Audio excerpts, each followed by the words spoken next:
Abra sua Bíblia na primeira carta de Coríntios, capítulo 15, verso 32.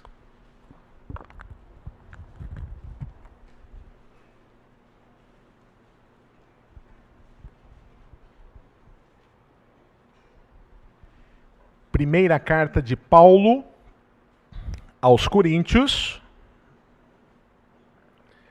capítulo 15, verso 32. A palavra de Deus diz assim, irmãos, e eu peço que você mantenha esse texto aberto. Nós vamos estudar apenas um versículo hoje, mas eu peço que você mantenha esse texto aberto para que nós possamos nos atentar aos detalhes. A palavra do Senhor diz assim: se como homem lutei em Éfeso com feras, que me aproveita isso? Se os mortos não ressuscitam, comamos e bebamos, que amanhã morreremos. Até aqui. Pai, fala ao coração do teu povo nessa hora. Ilumina a nossa mente, o nosso coração, e nos alimenta para a glória do Senhor. Em nome de Jesus. Amém. Irmãos, no próximo domingo, nós teremos o domingo de Páscoa. Mas o que é a Páscoa? O que a Páscoa realmente representa? Qual é a relação de nós cristãos com a Páscoa? Em primeiro lugar, irmãos, a Páscoa é um evento histórico. Seu nome em hebraico é Psar, que significa passar por cima. E isso é uma referência à 10ª praga que Deus enviou ao Egito, quando o Senhor, ele destruiu todos os filhos primogênitos do Egito, dos egípcios, mas preservou, mas poupou o filho dos israelitas que eram escravos no Egito.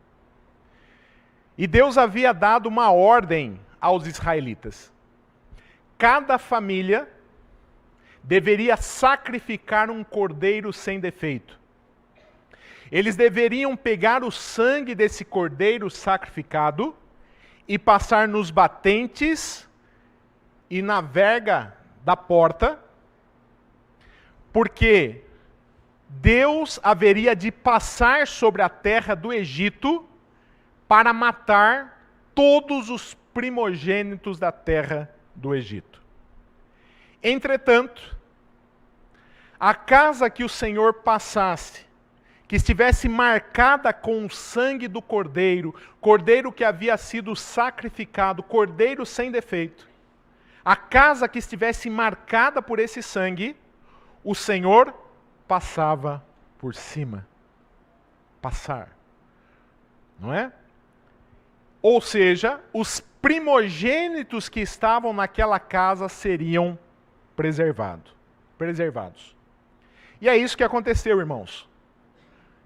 Isso não é uma ficção, é uma história real, é um fato. Deus eliminou todos os primogênitos da terra do Egito, que não tinham as suas casas marcadas com o sangue do cordeiro.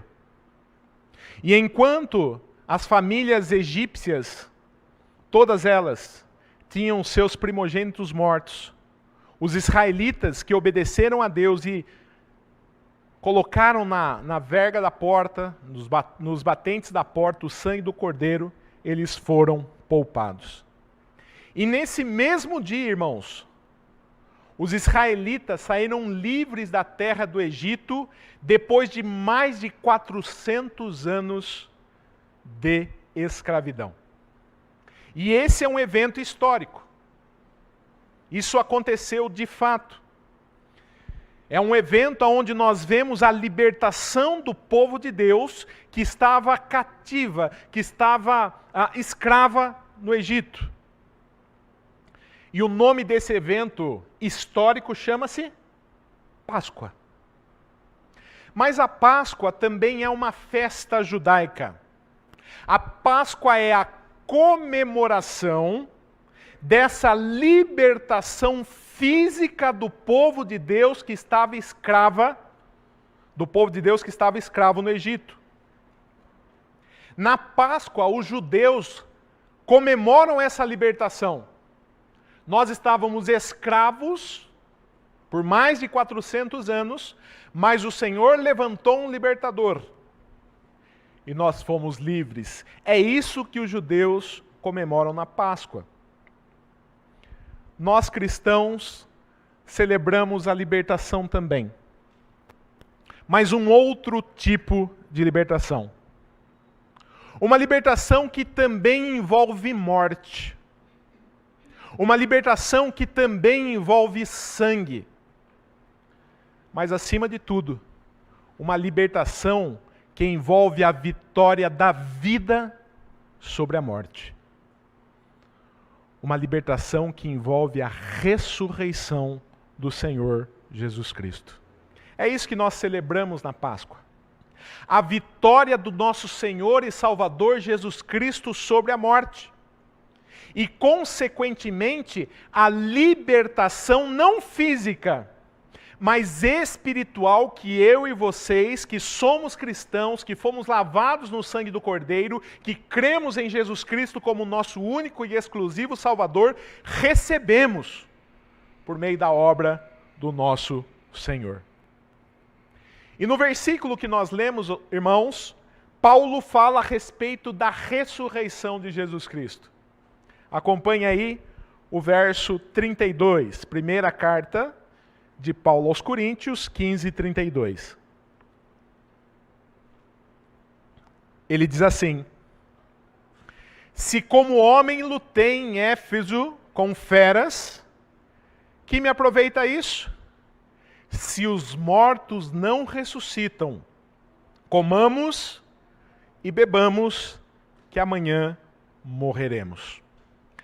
Paulo escreve, irmãos, essa carta aproximadamente 30 anos após a morte e a ressurreição do Senhor Jesus Cristo. Ou seja, Paulo é uma testemunha ocular da ressurreição de Jesus Cristo. Ele viu e conversou com o Senhor Jesus Cristo depois dele ter morrido e ressuscitado ao terceiro dia na estrada de Damasco. Então ele é uma testemunha da morte e da ressurreição do Senhor Jesus Cristo. E se o Senhor Jesus Cristo ressuscitou, é porque ele morreu. A morte de Jesus Cristo fazia parte dos planos de Deus.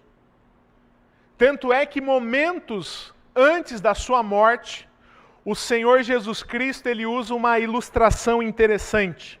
Você pode acompanhar no telão?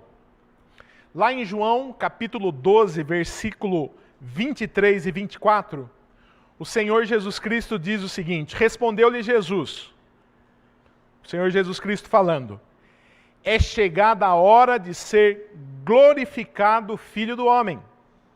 Em verdade vos digo, se o grão de trigo caindo na terra não morrer, fica ele só. Mas se morrer, produz muito fruto. Jesus usa a figura do trigo aqui, irmãos, para ilustrar a sua morte. Assim como o trigo ele precisa morrer para germinar e dar frutos e produzir, o Senhor Jesus Cristo deveria morrer para poder dar frutos. E esses frutos, sabem quem são? Eu, pastor Juliano, e vocês que creem no Senhor Jesus Cristo como único e exclusivo Salvador. Eu e vocês somos frutos do penoso trabalho de Jesus Cristo, como está lá em Isaías 53:11. Ele verá o fruto do seu penoso trabalho e ficará satisfeito. Louvado seja Deus, porque eu e vocês, que cremos em Jesus, somos frutos do penoso trabalho de sua alma. E Jesus Cristo fica satisfeito por quê? Porque o nosso caminho natural, que era o inferno, não é mais. Hoje nós temos a vida em abundância, a vida eterna. Mas para isso foi necessário a morte de Jesus. Veja o que ele diz em João capítulo 12, versículo 27. Agora está angustiada a minha alma. Veja, o Senhor Jesus Cristo estava angustiado. Agora está angustiada a minha alma, e que direi eu? Pai, salva-me dessa hora. Mas precisamente com esse propósito vim para esta hora. Foi para isso que eu vim. Jesus, o Deus, ele se faz carne. Ele é o Verbo encarnado. Ele se faz homem justamente para assumir o nosso lugar na cruz. Para que ele pudesse morrer pelos meus pecados e pelos seus pecados na cruz do Calvário. A morte de Jesus, irmãos, está no pacote da minha salvação e da sua salvação. Cristo veio ao mundo para morrer pelos meus pecados e pelos seus pecados, e através da sua morte e de toda a sua obra, a nossa dívida foi paga. E ele cumpriu esse objetivo. Ele morreu. Ele entregou a sua vida voluntariamente por nós que somos cristãos. A primeira carta de Pedro, capítulo 3, verso 18, mostra isso quando o texto diz: pois também Cristo morreu. Veja, Cristo morreu uma única vez pelos pecados. Não pelos pecados dele, porque ele não tinha, mas pelos meus pecados. Pelos pecados de todos os eleitos de Deus. Ele morreu uma vez pelos pecados, o justo Jesus pelos injustos. Qual o objetivo? Para conduzir-vos a Deus. Jesus Cristo, irmãos, morreu para pagar o preço pelos nossos pecados, e essa é uma verdade bíblica. Mas esse Jesus Cristo que morreu para pagar o preço pelos nossos pecados, ele venceu a morte. Ele ressuscitou. Ele está vivo.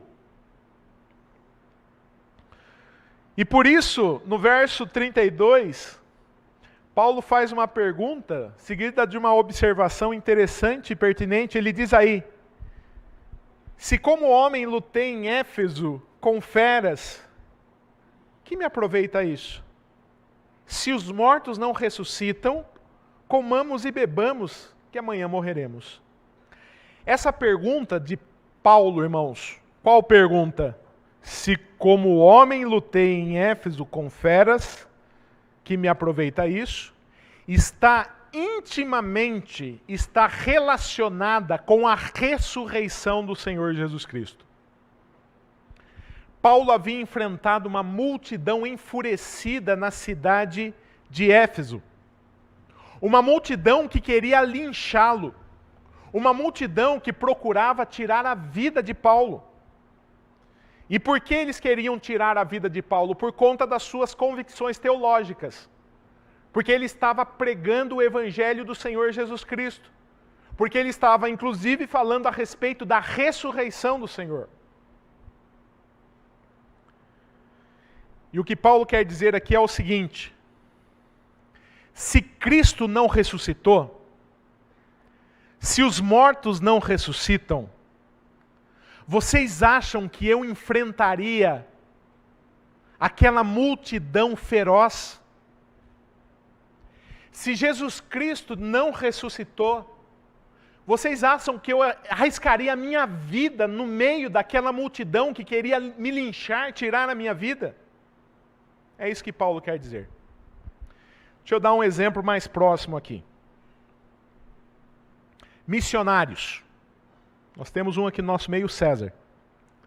Se César não cresce no evangelho do Senhor Jesus Cristo, Vocês acham que ele abandonaria o conforto da sua casa, o conforto da sua família, o conforto da sua cultura, para ir para um país onde o cristianismo é hostilizado?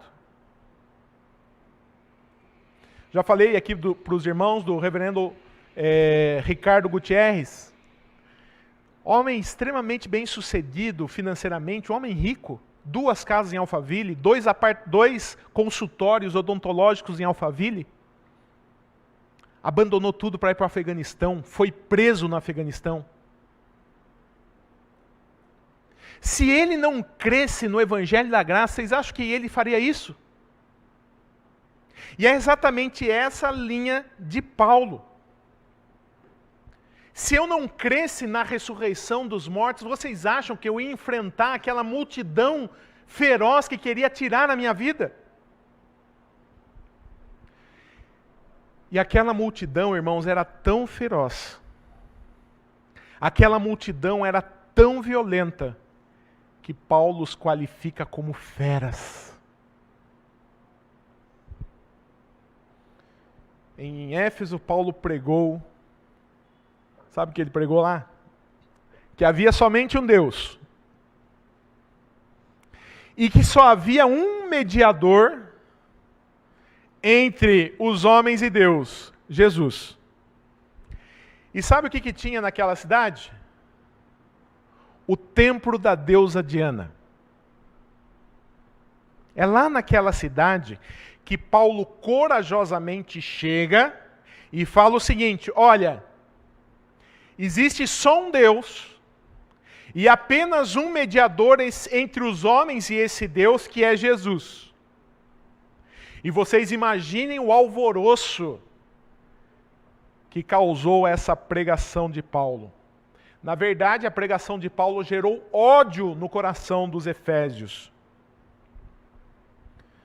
Lá, como eu já disse, havia o templo da deusa Diana, que, guardadas as devidas proporções, pode ser considerada, para a gente entender, a Aparecida do Norte aqui no Brasil. Aquele templo da deusa Diana movimentava a economia, gerava empregos. Tanto é que nós vimos, O que aconteceu com a Aparecida do Norte com a pandemia? Nós tivemos que mandar cesta básica para lá. Porque o emprego lá é em torno da fé, da religião. E era o que estava acontecendo aqui. Paulo chega nesse local, onde a economia gira em torno da religiosidade, e ele fala: olha, só existe um Deus, e não é a deusa Diana, é o Deus de Israel. E só existe um mediador entre os homens e Deus, Jesus Cristo. E isso deixa aquelas pessoas enfurecidas. E por quase 2 horas, a multidão enfurecida, como feras, começam a gritar: grande é a Diana dos Efésios! Grande é a Diana dos Efésios! Grande é a Diana dos Efésios! Grande é a Diana dos Efésios!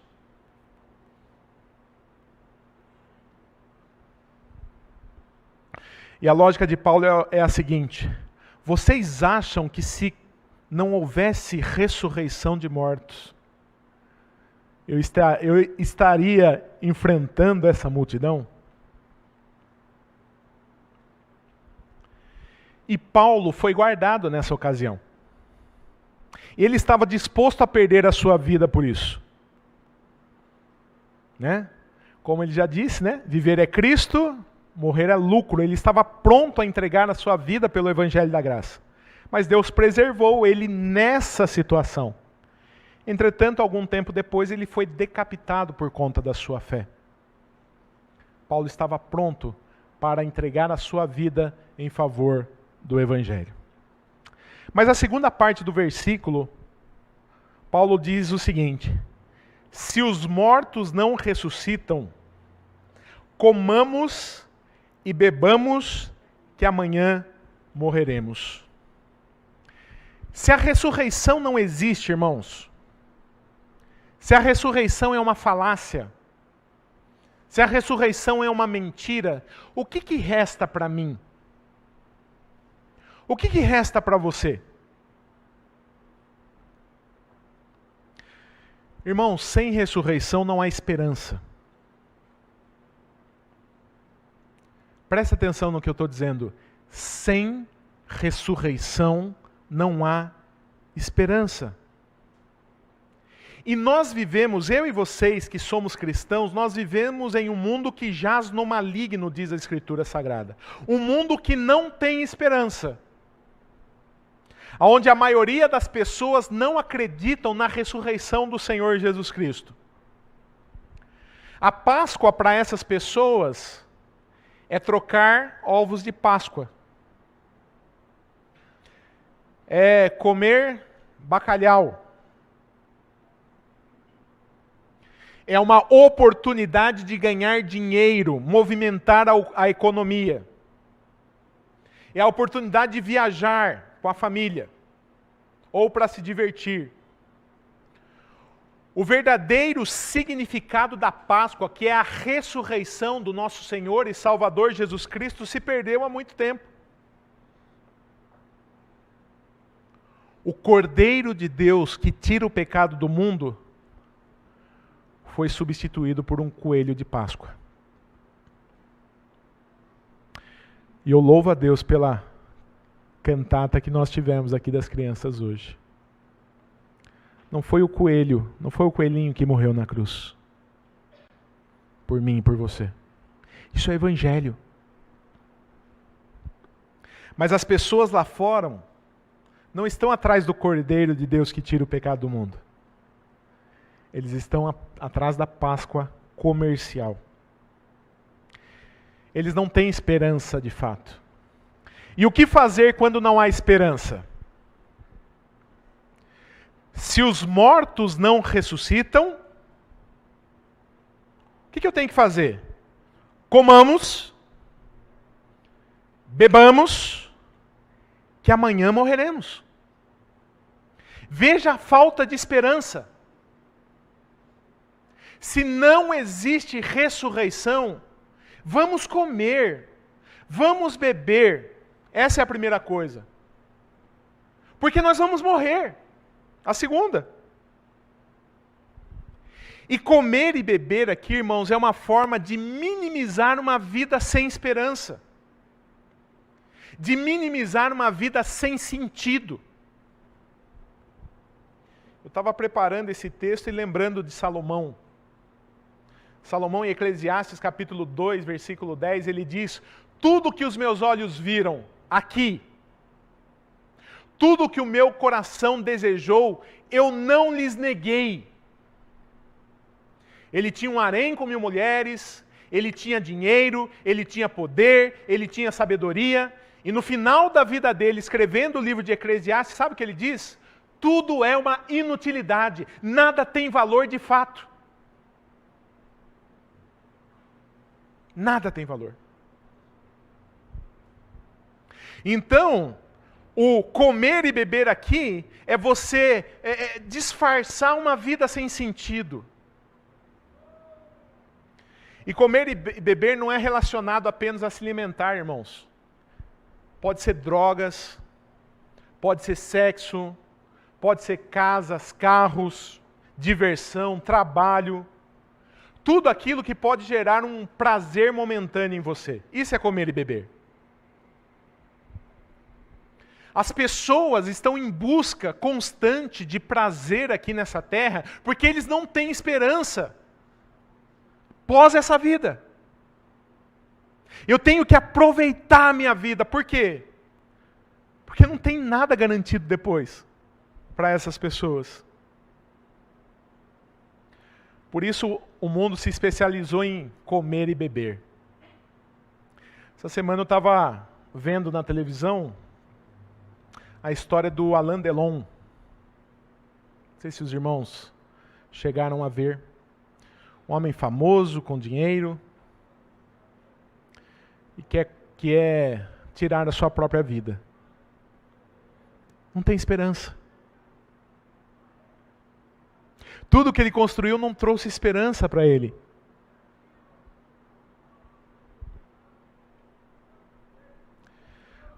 quando Paulo diz, né, e qual que é a segunda coisa? A primeira coisa é comer e beber. Qual que é a segunda coisa que me resta? Morrer. Paulo diz, amanhã morreremos. E o que ele quer dizer com isso, amanhã morreremos? Será que é amanhã? Não, é a qualquer momento. Hoje nós estamos vivos, amanhã talvez. Se houver amanhã. Percebe? As pessoas que estão morrendo na Ucrânia hoje, aquelas crianças, tudo que está acontecendo na Ucrânia, essas pessoas imaginaram isso? Elas não imaginavam isso. Mas essa vida é assim. E todos nós vamos morrer. Não importa a sua cor, não importa o seu plano de saúde, não importa a sua conta bancária. Todos nós, eu e vocês, vamos morrer, é uma realidade bíblica. E essa certeza, ela traz angústia no coração de muita gente. E se não bastasse, irmãos, a morte física, ainda há algo pior. Porque a morte física não é o pior que pode acontecer com uma pessoa. O Senhor Jesus Cristo mostra isso, Mateus 10, 28. Não temais, quem está falando aqui é o Senhor Jesus. Não temais os que matam o corpo e não podem matar a alma. Não tema alguém que pode tirar a sua vida e não pode fazer mais nada além disso. Temei antes aquele que pode fazer perecer no inferno tanto a alma como o corpo. E quem afirma isso é o Senhor Jesus.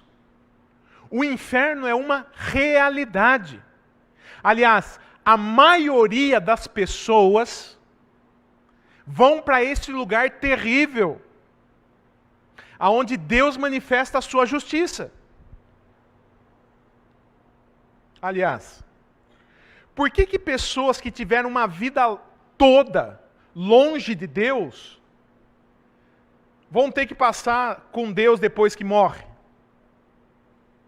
Se eles tiveram a vida toda longe de Deus, por que depois que morre vai querer estar com Deus?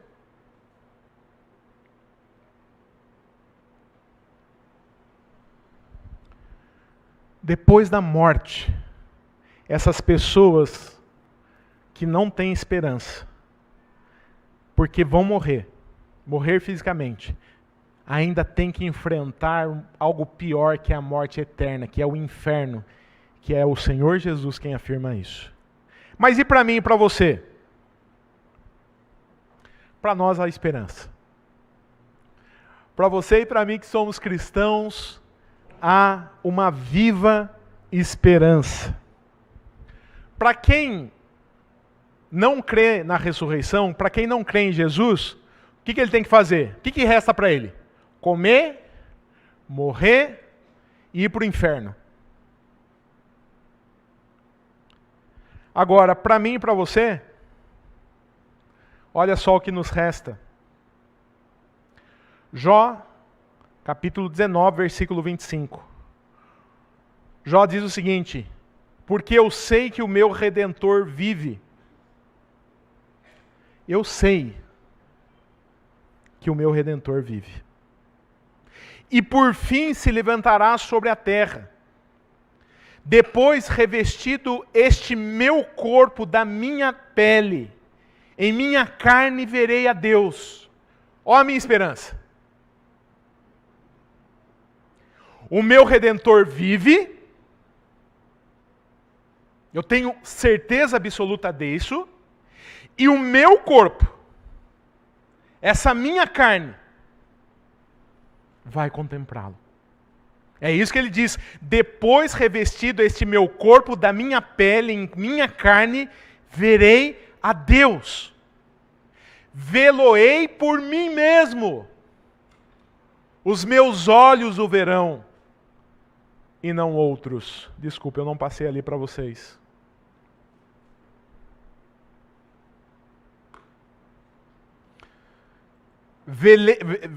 O texto, verso 27. Vê-lo-ei por mim mesmo, os meus olhos o verão, e não outros. De saudade me desfalece o coração dentro de mim. Jó escreve isso, ele fala isso muito antes de Jesus nascer, muito antes de Jesus morrer, muito antes de Jesus ressuscitar. E ainda inspirado por Deus, ele diz: depois revestido esse meu corpo da minha pele, em minha carne verei a Deus, vê-lo-ei por mim mesmo, os meus olhos o verão e não outro. Jó sabia que ele voltaria para o pó da terra. Ele sabia da realidade da morte, mas ele tinha uma certeza. Sabe qual a certeza? Ressurreição. Um dia, todos iremos ressuscitar.